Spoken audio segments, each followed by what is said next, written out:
কথা। এখন আমরা আছি মিশর অর্থনৈতিক অঞ্চল জুনে। তো ইউ এন্ড ওয়েলকাম গাইস, কেমন আছেন সবাই? আশা করি সবাই ভালো আছেন। আমি মিস্টার বিজয়। আমি মোটামুটি ব্লগ বানাই না, আজকে হঠাৎ ইচ্ছা করলো তাই ব্লগটা বানালাম। মূলত হচ্ছে আমি একটা 30 দিনের চ্যালেঞ্জ নিয়েছি ওইখানে, যে আমি ড্রাইভিং শিখবো।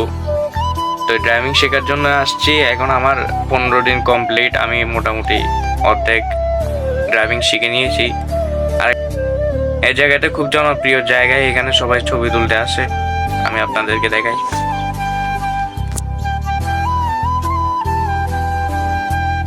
এখানে কিন্তু আমি ড্রাইভিং শিখতেছি।